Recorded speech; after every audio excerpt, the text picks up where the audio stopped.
यहां पे immature mRNA को हेट्रोजीनस आरएनए या हेट्रोजीनस न्यूक्लियर आरएनए भी बोला जाता है। एन का मतलब न्यूक्लियर होता है, यहाँ पे हेट्रोजीनस न्यूक्लियर आरएनए। न्यूक्लियस के अंदर ये प्रेजेंट होता है RNA polymerase 3 that is responsible for the transcription of tRNA, 5s RNA and small nuclear RNA. तो पहला जो एडिशनल कॉम्प्लेक्सिटी यूकैरियोटिक सेल में होती है वो है 3 टाइप्स के आरएनए पॉलीमरेज का प्रेजेंट होना, जो कि प्रोकैरियोटिक सेल में सिर्फ एक ही तरह का आरएनए पॉलीमरेज प्रेजेंट होता है। So that is the first complexity. Now the second complexity.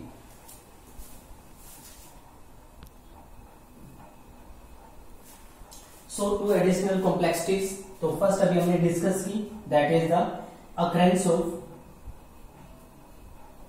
occurrence of 3 types of RNA polymerase. Occurrence of 3 types of RNA polymerase. That is the first complexity. Now the second one. Second complexity अब क्या आती है इसके case में? Second complexity that is the primary transcript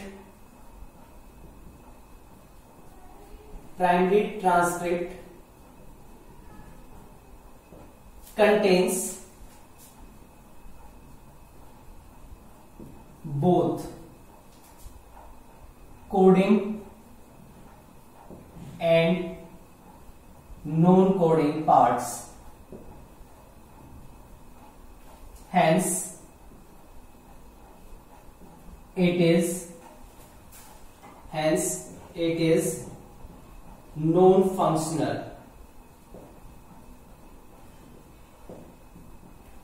primary transcript यानी कि जो freshly prepared RNA होता है, फ्रेशली ट्रांसक्राइब्ड आरएनए जो होता है उसमें दोनों पार्ट होते हैं, कोडिंग और नॉन कोडिंग, दोनों पार्ट प्रेजेंट है। और नॉन कोडिंग पार्ट की वजह से जो प्राइमरी ट्रांसक्रिप्ट है वो नॉन फंक्शनल होता है। जबकि अभी हमने स्टडी किया था कि प्रोकैरियोटिक सेल में जो आरएनए बनता है वो जैसे बनता है वैसे ही एक्टिव भी रहता है, लेकिन यहाँ पे नॉन कोडिंग पार्ट की वजह से जो प्राइमरी आरएनए बनता है, प्राइमरी ट्रांसक्रिप्ट बनता है, वो नॉन फंक्शनल है। तो ये दूसरी एडिशनल कॉम्प्लेक्सिटी जिसको हम बोल सकते हैं वो उसका नॉन फंक्शनल होना है। अब इसको फंक्शनल बनाने के लिए प्राइमरी ट्रांसक्रिप्ट के अंदर कुछ चेंजेस की जरूरत होती है। कौन से चेंजेस है जिससे प्राइमरी ट्रांसक्रिप्ट एक मैच्योर आरएनए के अंदर चेंज हो सकता है? सबसे पहले प्राइमरी ट्रांसक्रिप्ट का मतलब क्या होता है? Primary transcript freshly synthesized, freshly या ओरिजिनली सिंथेसाइज्ड,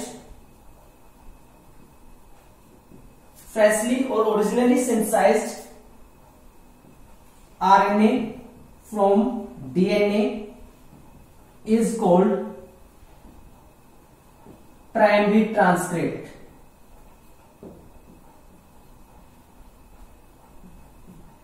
इसको हम प्राइमरी ट्रांसक्रिप्ट बोलते हैं, यानी कि डीएनए से जो अभी अभी आरएनए बना है, फ्रेशली या सिंथेसाइज्ड जो आरएनए बना है उसको हम बोलते हैं प्राइमरी ट्रांसक्रिप्ट। एक और इंपॉर्टेंट चीज जो प्राइमरी ट्रांसक्रिप्ट से रिलेट करते हैं वो ये है, primary transcript is always bigger than the mature or functional RNA. जो भी फंक्शनल आरएनए होता है उससे प्राइमरी ट्रांसक्रिप्ट काफी बड़ी होती है। Primary transcript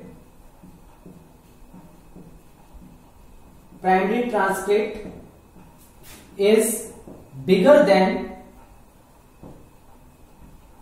then functional RNA. कोई भी आरएनए है उसकी फंक्शनल फॉर्म से प्राइमरी ट्रांसक्रिप्ट काफी बड़ा होता है। इसके अलावा प्राइमरी ट्रांसक्रिप्ट को एमआरएनए के केस में स्पेशली एचएनआरएनए बोला जाता है, heterogeneous nuclear RNA. Primary transcript is known as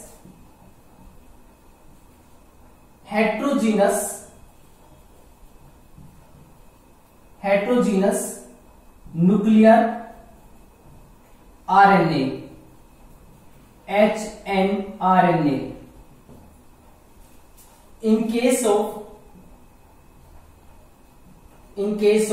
mRNA, यानी जब एमआरएनए बनना होता है उस केस में प्राइमरी ट्रांसक्रिप्ट को स्पेशली हेटेरोजीनस बोलते हैं। बाकी आरएनए बनना होता है तो उसमें सिंपली उसको प्राइमरी ट्रांसक्रिप्ट ही बोलते हैं। हेटेरोजीनस न्यूक्लियर टर्म सिर्फ एमआरएनए को बनाने वाले प्राइमरी ट्रांसक्रिप्ट के लिए ही यूज की जाती है। अब यहाँ पे प्राइमरी ट्रांसक्रिप्ट फंक्शनल आरएनए से काफी बड़ा है, तो इसके अंदर काफी सारे स्टेप्स होते हैं। यहाँ पे जो स्टेप्स इन्वॉल्व हो रहे हैं वो लिख लेते हैं। जैसे यहाँ पे जो स्टेप होते हैं, first cleavage, second splicing, third capping and telling, and fourth nucleotide modifications.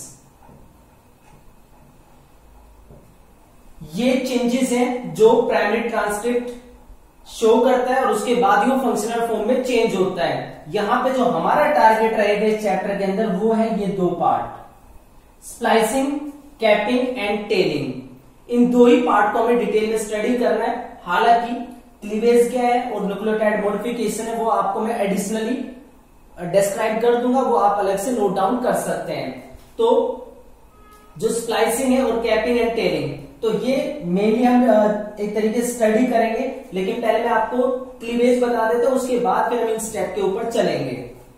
तो जो सेकंड कॉम्प्लेक्सिटी है वो क्या होती है कि प्राइमरी ट्रांसक्रिप्ट जो भी बनता है उसमें कोडिंग और नॉन कोडिंग दोनों पार्ट प्रेजेंट होते हैं। इसलिए नॉन कोडिंग पार्ट की वजह से यहाँ पे प्राइमरी ट्रांसक्रिप्ट नॉन फंक्शनल बनता है, जबकि प्रोकैरियोट्स में जो भी आरएनए बनता है वो हमेशा फंक्शनल ही होता है। सेकेंड, अब ये जो फ्रेशली सिंथेसाइज्ड आरएनए है जो डीएनए से बना है, that is called primary transcript. Primary transcript हमेशा फंक्शनल आरएनए से बड़ा होता है। प्राइमरी ट्रांसक्रिप्ट अगर एमआरएनए को बनाने के लिए तैयार हुआ है तो उसको हेटेरोजीनस न्यूक्लियर आरएनए भी बोला जाता है। जो ट्रांसक्रिप्शन के बाद यानी कि प्राइमरी ट्रांसक्रिप्ट जो बना है, डीएनए से आरएनए बन चुका है, यानी कि प्राइमरी ट्रांसक्रिप्ट बन चुका है। अब इस प्राइमरी ट्रांसक्रिप्ट में जो भी चेंजेस आते हैं वो चेंजेस कौन कौन से हैं? क्लीवेज है, स्प्लाइसिंग है, कैपिंग एंड टेलिंग है और न्यूक्लियोटाइड मॉडिफिकेशन है। प्राइमरी ट्रांसक्रिप्ट में जो भी चेंज आते हैं यानी ट्रांसक्रिप्शन के बाद जो चेंजेस आते हैं उसको हम आरएनए प्रोसेसिंग या पोस्ट ट्रांसक्रिप्शनल मॉडिफिकेशंस बोलते हैं। That is post transcriptional modification, post transcriptional modification और प्रोसेसिंग और आरएनए प्रोसेसिंग इसको बोला जाता है। तो आरएनए प्रोसेसिंग या पोस्ट ट्रांसक्रिप्शनल मॉडिफिकेशन होता है प्राइमरी ट्रांसक्रिप्ट का। अब जो प्रोसेसिंग है उसी के ये पार्ट है, उनके अंदर क्या क्या चेंजेस आते हैं। The various changes that a primary transcript undergoes to form a mature RNA, that process is known as RNA processing.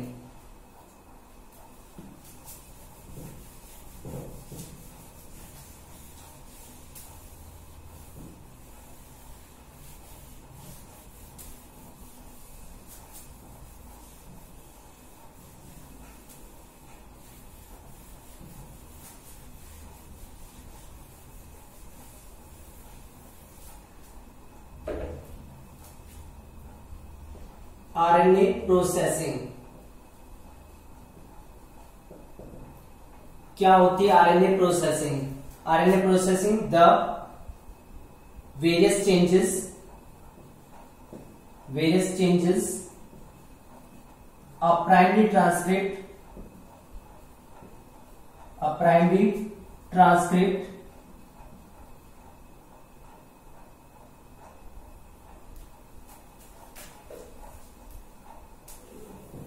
the various changes a primary transcript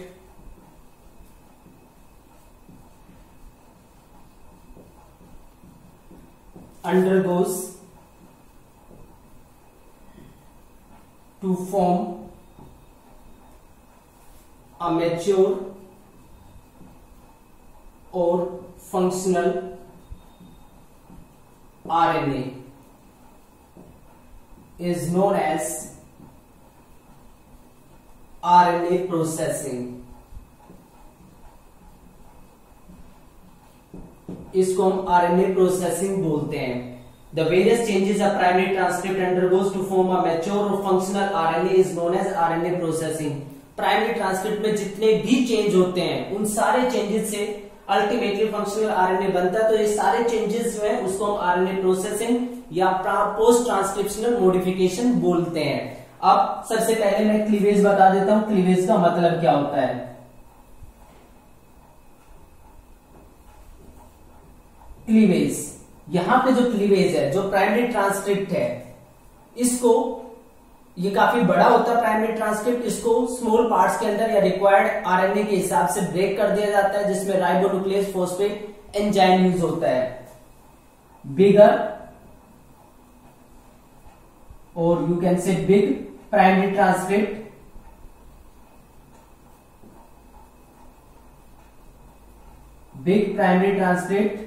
is cleaved into required size RNAs by enzyme ribonuclease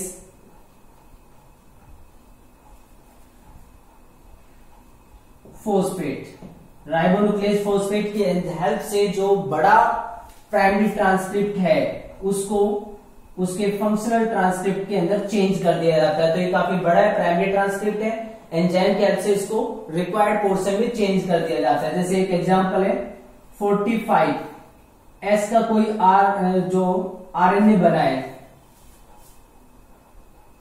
S वेटबर्ग unit होती है, means इनके sedimentation के हिसाब से coefficient होता है। तो सबसे पहले इसको ब्रेक किया जाता है, तो इससे बन जाता है 41S, यानी कि कुछ न्यूक्लियोटाइड्स निकाल दिए गए हैं। फिर इसको दो हिस्सों में ब्रेक कर दिया जाता है, 32S और 20S। जो 32S है उससे बाद में बनते हैं 28S और 5.8S।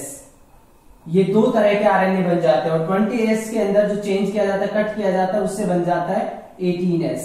तो यहां पे बड़े साइज के प्राइमरी ट्रांसक्रिप्ट को एंजाइम की हेल्प से कट करके स्मॉल साइज के पार्ट में चेंज कर दिया जाता है, इसको हम बोलते हैं क्लीवेज। तो पहला स्टेप तो ये होता है कि बड़े डीएनए को बड़े आरएनए को प्राइमरी ट्रांसक्रिप्ट को ब्रेक कर दिया जाता है स्मॉल पार्ट्स में रिक्वायरमेंट के अकॉर्डिंग। अब यहाँ पे जो हमारे लिए स्पेशल है, जिसके ऊपर हमें स्पेशल एम्फेसिस करना है, वो है splicing.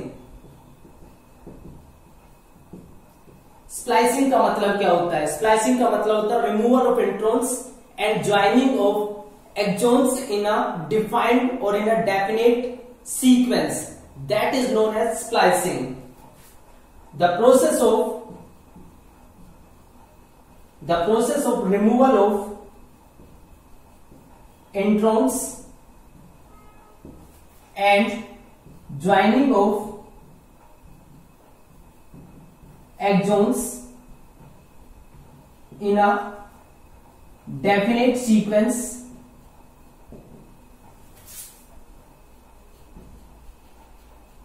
is known as splicing. Process of removal of introns, introns को रिमूव करना और जो एक्सॉन्स है उन्हीं को एक डेफिनेट सीक्वेंस में जोड़ना, उसको हम बोलते हैं स्प्लाइसिंग।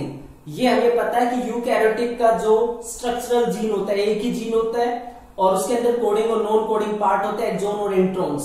तो इंट्रॉन्स को कट करके बाहर निकालना और एक्सॉन्स को उसी फॉर्म में ऐड करना, उसको हम बोलते हैं स्प्लाइसिंग। अब स्प्लाइसिंग के लिए जनरली होता क्या है, अगर हमारे पास ये वाला पार्ट है आरएनए का, जो कि अभी प्राइमरी ट्रांसक्रिप्ट हमारे पास बना है, प्राइमरी ट्रांसक्रिप्ट में ये वाला पार्ट है एक्सॉन पार्ट,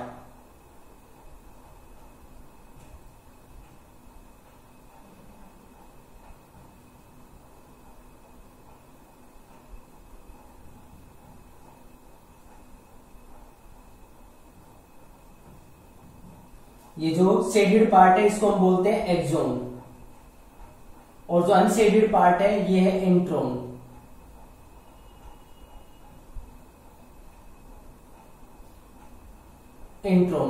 एक्सोन और इंट्रोन दोनों पार्ट प्राइमरी ट्रांसक्रिप्ट के अंदर प्रेजेंट है। इंट्रोन को कट करके यहां से निकालना होता है और जो एक्सोन्स है उन्हीं को उसी के सीक्वेंस में, मान लो अगर ये फर्स्ट एक्सोन है, सेकंड है, थर्ड, फोर्थ, फिफ्थ, तो इनको इसी सीक्वेंस में पहले फर्स्ट आएगा, फिर सेकंड आएगा, फिर थर्ड आएगा, फिर फोर्थ आएगा, फिर फिफ्थ आएगा, उसी सीक्वेंस में जोड़ना, उसको हम बोलते हैं स्प्लाइसिंग। अब स्प्लाइसिंग के लिए कुछ राइबोन्यूक्लियोप्रोटीन्स की जरूरत होती है जिनको स्मॉल न्यूक्लियर राइबोन्यूक्लियोप्रोटीन बोलते हैं। स्प्लाइसिंग रिक्वायर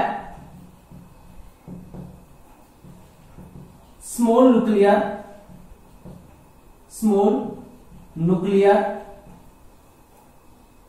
राइबोन्यूक्लियोप्रोटीन्स SNRNPs, इनकी जरूरत पड़ती है। ये क्या करते हैं, जो इंट्रोन पार्ट है, जैसे मान लो ये इंट्रोन पार्ट है, तो इंट्रोन पार्ट ये वाला जो हिस्सा है, इंट्रोन के 5 प्राइम एंड, ये 5 प्राइम एंड मान लेते हैं और ये 3 प्राइम एंड है। जो 5 प्राइम एंड है ये सिंगल स्टैंडर्ड ही है क्योंकि आरएनए यहाँ पे बेसिक मैंने डबल लाइन रिप्रेजेंट की है, सिर्फ आपको थिकनेस रिप्रेजेंट करने के लिए किया है, ये डबल स्टैंडर्ड नहीं है, इसमें आपको कंफ्यूज नहीं होना है। ये 5 प्राइम एंड है पूरा, ये 3 प्राइम एंड है और ये एक ही स्टैंड है, उसी को मैंने थिक करके यहाँ पे रिप्रेजेंट कर दिया है। तो जो 5 प्राइम एंड है इंट्रोन का, वहां पे GU ये सीक्वेंस होता है और 3 प्राइम एंड की साइड में होता है AG। तो GU और AG ये सीक्वेंस होते हैं, इनको SNRPs रिकॉग्नाइज कर लेते हैं, यहां पे बाइंड कर जाते हैं वो, और बाइंड करने के बाद इन दोनों हिस्सों को कट कर देते हैं। कट करने के बाद एक्सोन को वापस लिंक करने का काम करते हैं लाइगेज एंजाइम। मींस अगर यहां पे देखा जाए तो यही पार्ट कुछ इस तरीके से बन जाता है।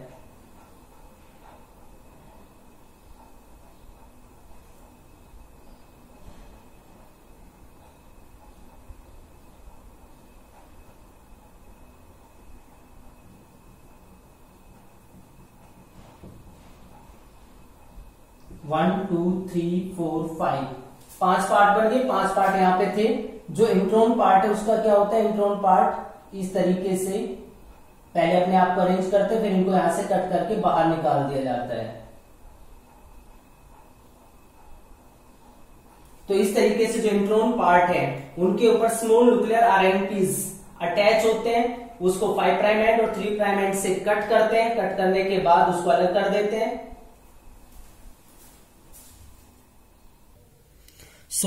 स्प्लाइसिंग के अंदर जो इंट्रोन्स हैं उन पार्ट्स को रिमूव कर दिया जाता है और एक्सोन्स को डेफिनेट मैनर के अंदर वापस एडअप कर दिया जाता है, ज्वाइन कर दिया जाता है, और इसमें एंजाइम जो यूज होता है वो लाइगेज एंजाइम यूज होता है। अब जो नेक्स्ट प्रोसेसिंग पार्ट है जिसमें जो प्राइमरी ट्रांसक्रिप्ट अंडरगो करता है या शो करता है, that is the capping and telling.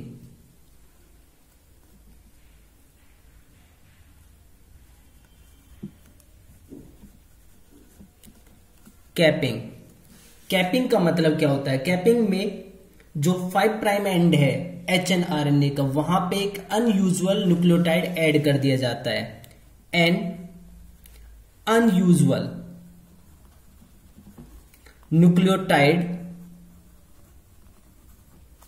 is attached at 5 prime end of HNRNA। HNRNA के 5 प्राइम एंड के ऊपर एक अनयूजुअल न्यूक्लियोटाइड ऐड कर दिया जाता है। जो अनयूजुअल न्यूक्लियोटाइड ऐड किया जाता है उसमें जैसे एग्जाम्पल के लिए 7 methyl guanosine triphosphate, that is GMPPP।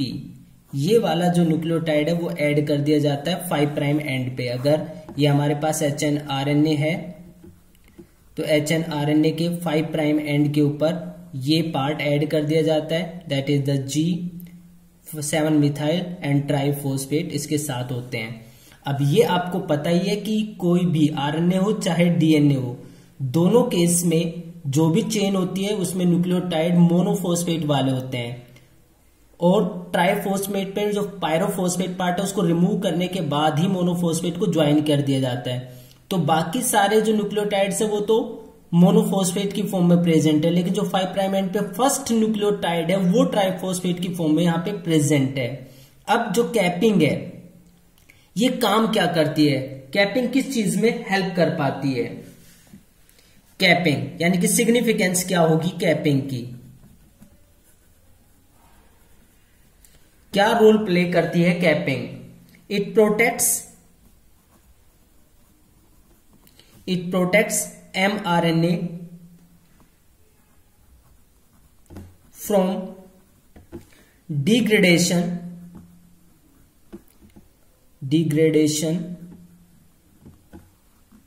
by nucleases। जो एंजाइम प्रेजेंट होते हैं जो न्यूक्लिक एसिड को ब्रेक डाउन कर देते हैं, उन एंजाइम से बचाने का काम करता है कैपिंग। सेकेंड, प्रोवाइड साइट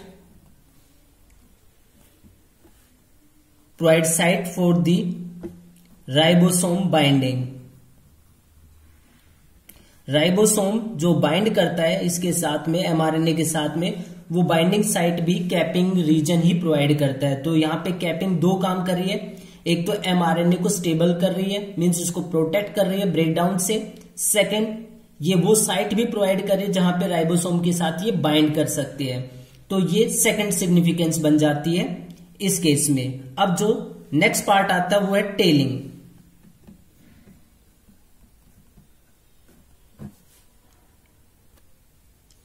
जो टेलिंग है, tailing that is the involves adenylate residues, means जो एडिनोसाइन मोनोफॉस्फेट्स हैं वो ऐड कर दिए जाते हैं, about 200 to 300 are added at 3 prime end in a template independent manner. Means यहां पे सारे ए ही ऐड करने, इसलिए किसी टेम्पलेट की जरूरत नहीं होती। तो टेम्पलेट इंडिपेंडेंट मैनर में, यानी कि हमारे पास HNRNA है, यहाँ पे कैप लग गई है, यहाँ पे लगातार पॉली एडेनाइलेट यानी कि जो ए है वो लगातार जोड़ दिए जाते हैं, ऐड कर दिए जाते हैं। लगभग 200 to 300 ये ऐड कर दिए जाते हैं, जिसको पॉली ए टेल भी बोलते हैं। पॉली ए टेल, इसको पॉली ए टेल भी बोलते हैं। अब टेलिंग से बेनिफिट क्या होता है? It provide protection against exonucleases. ये एक्सोन्यूक्लियेजेस के अगेंस्ट प्रोटेक्शन प्रोवाइड करते हैं। मतलब हम बार बार प्रोटेक्शन और स्टेबिलिटी की बात क्यों कर रहे हैं? एक्चुअल में जहां पे